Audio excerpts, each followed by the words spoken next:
Hello and welcome. You've found the Social Work Podcast. My name's Jonathan Singer, and I'll be your host as we explore all things social work. Today's Social Work Podcast is a broad overview of current policies and practices associated with adoption in the United States. According to the Evan B. Donaldson Institute, 6 in 10 Americans have had experience with adoption, meaning you or a family member or close friend was adopted a child, or put a child up for adoption. Now, although most Americans have had experience with adoption, as you'll hear in today's interview, the world of adoption is incredibly complex. For example, is it ever acceptable to consider the race of a prospective adoptive family when making placement decisions? For example, you're looking to place an African American child. You have 3 prospective adoptive families, 2 African American and 1 white. Assuming all things are equal, could you use race as an exclusionary criterion? What about if the child was white, Latino, or Native American? Well, if you know the answer, congratulations. If not, keep listening. Well, and even if you know the answer, keep listening. My guest, Dr. Ruth McRoy, has been an academician, researcher, practitioner, trainer, and lecturer in the field for over 30 years. She's a member of the North American Council on Adoptable Children. She's a senior research fellow and member of the Evan B. Donaldson Adoption Institute Board. In today's conversation, Ruth talks about different kinds of adoptions, such as transracial, international, infant placement, and foster care. She talks about the role of the social worker in adoption, from pre-placement to post-placement. She talks about some of the national and international laws that regulate adoption. We end today's conversation with some resources that you can tap for more information about adoption, including websites to the Evan B. Donaldson Institute, the National Resource Center for Adoption, adoptuskids.org, and the North American Council on Adoptable Children. One quick word about today's Social Work Podcast. I recorded the interview with my Zoom H2 digital recorder. Ruth and I were sitting in an empty lecture hall at the Oregon Convention Center during the annual program meeting of the Council on Social Work Education. Empty rooms are something of a commodity at conventions, and I've done my best to edit out the sounds of people opening and closing the door looking for their own place to get some privacy. And now, without further ado, on to episode 63 of the Social Work Podcast, Adoption Policy and Practice in the U.S.A. Interview with Dr. Ruth McRoy. Ruth, thanks so much for being here today and talking with us about adoption. And my first question for you is, what's the current state of adoption? There are a number of different issues in adoption these days. When you think about the placement of a child that came from one set of parents placed with a family, non-related, non-biologically related, as we have typically defined it, there are a number of different types of adoption that we talk about. There may be a transracial adoption in which a child comes from one set of birth parents of a particular racial background and is being placed with a family of a different racial background. For example, an African American child being placed with a Caucasian adoptive family. There are also inter-country adoptions in which a child may be coming from one country, now being placed in a different country. Again, where maybe a child from China that is being adopted by a family from the U.S., or a child from, say, South Africa who's being adopted by a family from Sweden. All kinds of things. Brings up a lot of different issues. There are also, now we're talking in terms of infant placements related to the age of the child, a very small child being placed after birth with adoptive families. There are children who have been removed from their birth families and placed in foster care. And when those children are adopted, those are typically referred to as foster care adoptions, adoptions from care. Many of those are older child placements. Some of those involve placements of sibling groups. Some of those may be transracial adoptions as well. There also, besides the infant adoptions, and many of the infant adoptions are done by private agencies, sometimes by independent programs or attorneys. In addition to the infant placements, the foster care adoptions, now we are also having kinship adoptions in which a related family member may adopt a child whose parental rights have been terminated, but relatives might adopt the child. There are also foster parent adoptions in which individuals who have served as a child's foster parents now will adopt the child legally. So it really sounds like there are a lot of different kinds of adoptions.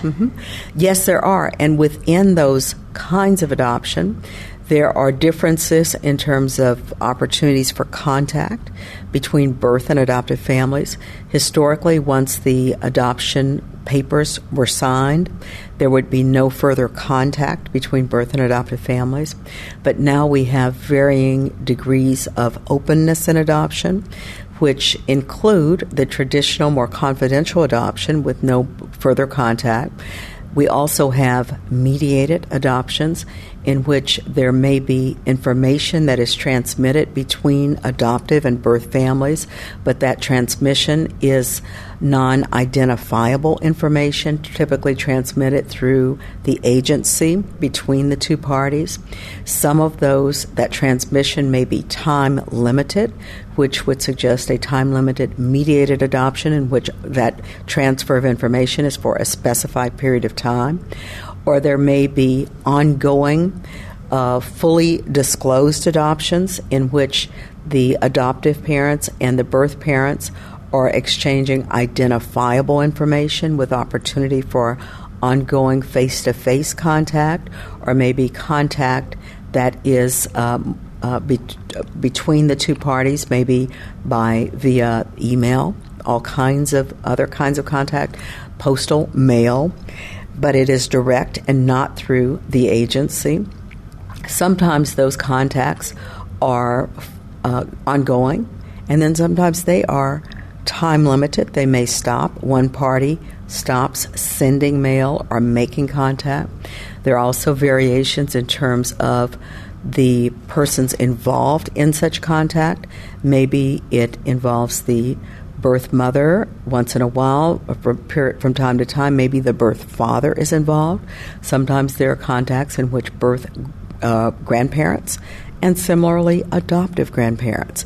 So there are a lot of different dynamics that are ongoing in these what we call kinship networks formed through adoption.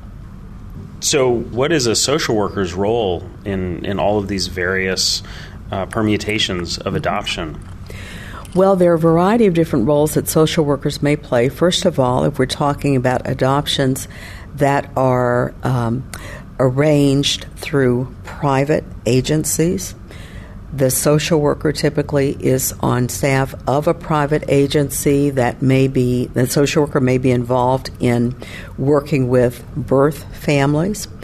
There may be it may be a specialized agency in which social workers just work with birth families. Other social workers may work with the adoptive families. And in those roles, they may be preparing a birth parent for the placement of her child, maybe preparing both birth mother and birth father. The social worker may be involved. It could be a separate social worker working with adoptive parents, prospective adoptive parents, and that role involves the sometimes recruitment of those prospective parents, the preparation of those prospective parents. They may be involved in offering a preparation class or individual home visits and agency visits, studying the family. They may or may not use a standardized home study assessment in order to assess the probability of that family being a good adoptive family. The next step, of course, is once the adoptive family has been selected using the social workers and the agency standards for adoption, the social worker is involved in matching the characteristics of a family with the characteristics of the child. If it's an infant, and that may involve looking at, may or may not involve looking at physical characteristics, looking at the preferences of the adoptive parents, for the child they hope to adopt related to the gender preference, age preference. They may or may not be willing to accept a child with a disability. All of those are factors that are being considered. And similarly, the birth parent may have her wish list for prospective adoptive parents, maybe a preference for a two-parent family over a single parent, or may not make a difference to that birth parent. The birth parent may have a preference for the child to be placed within race versus transracial. All kinds of factors might go into that decision-making. Social workers also are often involved not only at pre-placement, but assisting the child and family in the adjustment once the child is in the home, and then post-placement after the adoption is finalized, typically around 6 months after the adoption, depending upon state law. Then there may be post-placement services that are provided to the family. It could be in the form of opportunities for returning to the agency for counseling, involvement in the openness in adoption arrangement, if that is the case. The social worker may be involved in encouraging families to participate in support groups. All of these might be options. In a public agency adoption, there's typically a number of social workers involved in a case involving work with the birth family, in which typically there has been a termination of parental rights. It often is an involuntary termination of parental rights, unlike the situation of the voluntary termination with private agencies. In many cases, the social worker might be involved in working with the prospective adoptive family, preparing them, taking them through a training process, helping them identify the kind of child or children that they may adopt, preparing them for the adoption of maybe older children, developmentally what their needs might be, preparing the family to consider what impact it will have on the family to now have, perhaps as an example, a sibling group of 2 or 5 coming into the family. If the family already is parenting birth children or maybe fostering children, or maybe has already adopted children in the family, helping that family sort of evolve in understanding the relationships and the impact on the existing relationships with new children joining the family who have a history of their own, a history with a birth family, maybe a history of being in the foster care system, maybe having moved multiple times, maybe having experienced multiple attachments through that process, and may coming in with a variety of different needs. Similarly, the social worker would be involved as well with the provision of post-placement services, which are very much needed in helping the family acquire adoption subsidies, if eligible for such subsidies to support that adoption, helping the family adjust, helping the child adjust. All of those are among the multiple roles social workers might play in each of those systems. So there are a lot of different kinds of adoptions, and it sounds like there are roles that social workers play from pre-placement to post-placement and everything in between. And I imagine that adoption is fairly regulated. And what are some of those regulations or laws that guide adoption practices? There are a variety of both state and federal laws that can guide adoption practice. There are, in some states, for example, laws that are prohibiting gay and lesbian adoptions.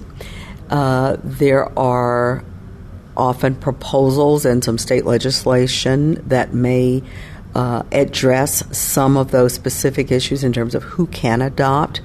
There are federal laws, for example, the Multi-Ethnic Placement Act that was passed in 1994, the Inter-Ethnic Provisions passed in 1996, which require diligent recruitment of families that are of the same racial and ethnic background as the children that are being placed, but also require that states not place children, make decisions solely based on race, those policies have a huge impact in terms of placement decision-making in various states. Those are federal laws. Can you give an example of what those laws might look like in practice? Yes. As an example, an interpretation of the Multi-Ethnic Placement Act that's often made by agencies is that, since race is not to be considered, that an agency can go out and recruit but cannot just look at families of a particular racial background for a child. Let's say they're seeking families for an African American child. They cannot limit consideration to just African American families. They must be open to all families that are making application that have been approved to adopt. So race cannot be in any way a limiting consideration. Similarly, based upon the requirement within the Multi-Ethnic Placement Act for diligent recruitment, agencies must go out and look for families that are of a similar background, but they cannot limit consideration to those families in making a decision about a particular child. And would that extend to religion? There are no existing federal laws that stipulate that a family has to belong to a particular background to match that of the child. No. There are other laws, such as the Indian Child Welfare Act, which actually requires that agencies, and this law is very different from the Multi-Ethnic Placement Act. The Indian Child Welfare Act, passed in 1978, requires agencies to seek first a family that is of the same tribe as the child that is available for adoption. If that cannot be done, the expectation is to seek a family of another tribe, but still an Indian native family. If that cannot be done, if and only then would you consider a non-Indian family. And what's interesting about that is that is a specific law pertaining to the adoption of Indian children, which is very different from that of the Multi-Ethnic Placement Act. There are other policies. For example, the Hague Treaty impacts inter-country adoptions, which it's kind of interesting. Within inter-country adoptions, there is an expectation that families are prepared for such adoptions. They have to go through a specified number of hours of training to prepare them for the adoption of a child from another country. That kind of requirement for training is not there in the case of transracial adoptions. So depending upon the country of origin, the type of adoption, if it's inter-country, if the child is native or Indian, those laws are different than a U.S.-born child who specifically comes from, typically interpreted as an African American child within the U.S. Now, the reality is that the Multi-Ethnic Placement Act should apply to all U.S. children, but it seems to be more being applied in practice more to African American children that are the group being adopted, often by white families. There are a number of also transracial adoptions of Hispanic children into white families. We know that as a result of the experiences of many of these families that have transracially adopted, that they have unique needs, that they often seek opportunities for participation in support groups after the adoption through post-adoption services, recognizing that there are some unique challenges that they experience and they may not have been prepared for prior to the adoption. So, of course, that begs the question, what are some of the supports they're looking for? What are some of the experiences? What are some of the ways in which these families are not prepared that if perhaps they were adopting a baby from Russia or China or some other country, they would have been required to be prepared? There are a number of factors. For one thing, I should mention that agencies can offer a group, not mandated, but can offer a group that would prepare families, but it cannot be solely offered to transracial parents. It has to be open to all families seeking to adopt. And that is different from the provision through Hague for intercountry adoptions.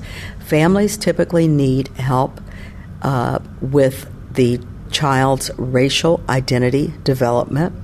In the case of a transracial adoption, it is evident to the child and to others that that child is adopted because that child does not share the same phenotypic characteristics as the adoptive family.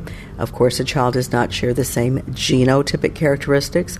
Children notice the differences between, for example, often their skin color, their hair texture, other physical characteristics are different than that of the family. They experience others around them often staring, asking questions, were you adopted? So this comes, and children typically become aware of racial differences at an early age, typically around 3 or 4 years of age, and they often will ask questions. Why is my skin brown and your skin is white? Why is my hair curly and your hair is straight? They ask those questions, and they are asked that by their peers, who will say, is that your real mommy? Is that your real daddy? You don't look like them. And the child is confronted with those kinds of things and then asks the parents. Parents often need help in trying to figure out, how do I best explain this to the child at an early age? How do I explain about the adoption? How do I explain the racial difference? Many of these families are living in communities in which the child may be the only one that looks like, has the characteristics that he or she might have, and that becomes more evident that the child is different from the family. Families often have questions about, how do I reach out to a support group that looks like the child? How do I meet people within the community or outside of the community so that this child has role models that look like him or her? How do I give this child an opportunity to play with other children that look like him or her, because in this child's school, that doesn't exist. So families typically have lots of questions related to this. How do I answer the child's questions about adoption, the difference in racial identity? Some families are seeking to have an opportunity to interact with other transracial adoptive families. We want to talk with others who are experiencing the same kinds of things. Some families are seeking very specific basic needs, trying to find, for example, a beautician that will be able to care for their child's hair texture, which may be different from the hair texture of parents. They sometimes are looking for someone to advise related to maybe something like dry skin, and not knowing, who do I ask about those kinds of things? I talked with a family once and said, we have no idea. Do we just see some African-American family walking around the grocery store and say, would you help me? Would you help me with my child? As one family asked me one time, would you come by and sit with my child and expose the child to being African-American, because you're the only one I know that looks like you and looks like the child? How do I find those connections? So many families have a lot of questions, and they often go back to the agency, and sometimes the agency will try to start a support group, and sometimes they might not. There are many families who are transracially adopted often, or maybe gay or lesbian, and so they have additional kinds of questions and issues that are being asked by the child in terms of not only racial identity, the questions about gender and sexual identity, and the child is often has questions that are raised of them. Why do you have two mommies? Why do you have two daddies? Why do you have two mommies and two daddies that don't look like you? They're of a different racial background. The children need to know that they can go to their family with knowledge to be able to help them address those questions. So we've talked about the different types of adoption. We've talked about the roles that social workers play. And you've just gone into some brief detail about transracial or multi-ethnic adoption. And I suspect that there are some listeners who might be hearing these ideas for the first time and would love to know where to get more information. So can you suggest some resources for folks? Yes, there are a number of different websites that I would suggest, and parent groups. One I would mention is the North American Council on Adoptable Children.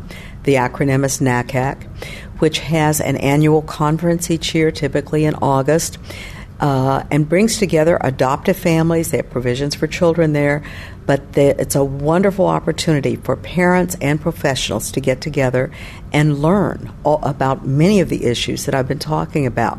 So again, that's NACAC on their website, nacac.org. Lots and lots of good information. The Evan B. Donaldson Adoption Institute out of New York City provides many well-researched papers on its website, papers that are focused on such topics as the interpretation of the Multi-Ethnic Placement Act, the post-adoption services, lesbian and gay adoptions. Many different papers are posted there. Lots of good resources for families.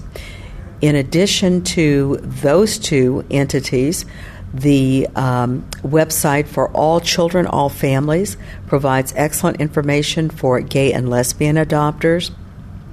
Similarly, those topics are often discussed on the NACAC website and the Evan B. Donaldson Adoption Institute website.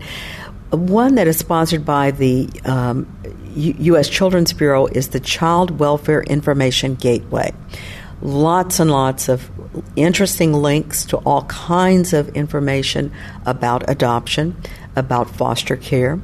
The National Resource Center on Permanency and Family Connections, located at Hunter College, is again a federally funded project and has many, many resources listed there on different types of adoption. The federally funded project sponsored by the U.S. Children's Bureau called adoptuskids.org is a wonderful resource for adoptive family members, not only for families who have adopted, but for prospective adoptive families.